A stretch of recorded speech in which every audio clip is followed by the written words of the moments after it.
Hey everyone, thanks so much for joining me today. This is Ro Leather, certified career coach. Our topic today is you want to show the proper level of enthusiasm and knowledge. You don't want to come across as somebody that just plop down and says, "Okay, Mr. Employer, tell me about this job that you want to hire me for," because they want to hire the right person. They're not necessarily interested in you yet until they see the value that you're going to be bringing to their organization. So you're going to want to do a little bit of research ahead of time. And that means researching their company. Visit their website, figure out who they are. What are they selling, product or service? How are they positioned in the market? What's their mission statement, right? You want to make sure that you come across as somebody that understands their industry. You don't have to be an expert, but you should have some level of understanding. And then, of course, you're going to want to research the position that you are applying for a little bit more than just reading the job description. You want to make sure that you read the corporate website, find out how your role, how your department is actually going to fit in this organization. And so the expectations are understood. And then you also want to make sure that you do a little bit of research of possibly people that have had this position, has this position, similar positions. So use LinkedIn as a research tool. Find three, four, five people doing exactly what you are applying for, excuse me, and figure out common denominators. What do they all have in common? Because if there's a common denominator, you may have to get that training, certification, whatever it may be. And of course, you have to have a good understanding of the position and the areas where you will be contributing. You have to start envisioning that you are part of this team. If you are part of this team and this is the position that you're applying for, and if you were in that position already, what would be important to you in that role? What would you be considering? What would you be looking at? How would you be contributing? This is a way for you to start getting the right frame of mind as being a part of their team. All right. So, what questions can you ask in order to convey that you are eagerly wanting to be part of their team?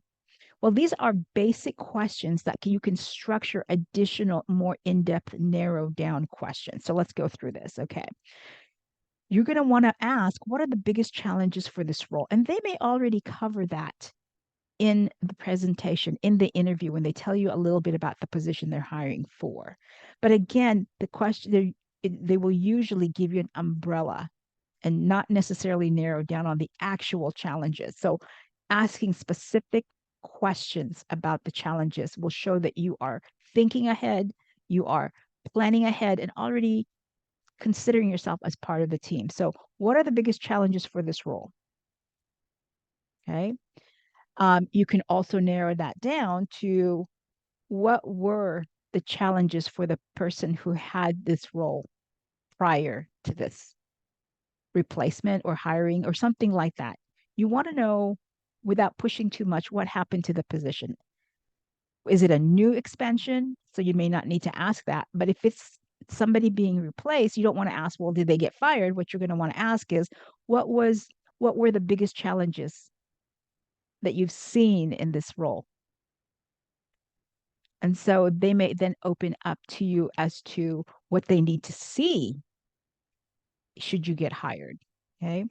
Next question is, what do you envision the new hire will add to the existing team? So again, you're trying to get an overview of how you're going to fit into this team. And how they answer can give you a little bit of peek as to what those challenges that we were just trying to extract from them are. And they may take the opportunity to provide a little bit more details. Okay. And then just to show that you are thinking ahead is another question that asks that is, do you anticipate any of the responsibilities for this position to change within the next few months? This shows that you are thinking ahead, that you are open to changes, and that you are going to be flexible should there be any adjustments to the position. And then this also then can open up conversations about possible acquisitions, mergers, and who knows, new sites, new locations, or maybe closing other locations. So it could open up additional conversation topics.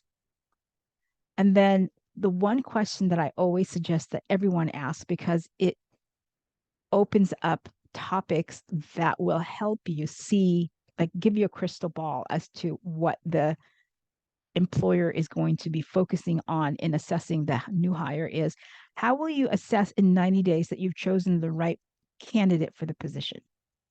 They will tell you exactly what they hope to see. And those to you will signal to you the areas that are important to them and should be the focus for you as well. This is a great conversation starter. It gives insight to how you're looking ahead as a team member, and it gives the employer or interviewer an opportunity to open up a little bit. Make sure you follow up as well. After the interview, you want to make sure that you follow up. Okay. You're going to, of course, say your thank you for the opportunity and kind of add a little bit more to it, because that's the expected message that an employer is going to get from all other applicants. So in your message, in your email, you might want to add something that you remembered after the interview.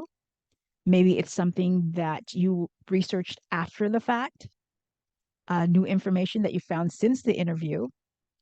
And then, of course, you want to reiterate your enthusiasm to become a team member. And then the last thing that I suggest, if you can deliver this, is ask a question, because it forces a reply. Generally, we send a thank you and then we don't get a reply because they've gotten so many people sending thank you notes, and a reply isn't necessary. So it kind of leaves you up in the air. But when you ask a question at the end of your message, it forces a reply. But don't ask a question just to ask a question. And certainly don't ask a question that was already answered in the interview. So asking about timeline, asking about when it would be proper to follow up if it was already discussed is not a good move. So ask a question if it's something that was not covered in the interview, something that is relevant to the position. Do not ask a question if you don't have one. And because one of the more frustrating things for a busy person is when another person asks a question that doesn't need to be answered or is not relevant to the project or problem in front of you. Okay, so this is a delicate dance that you're going to have to practice with. All right, well, I hope this has been helpful to you.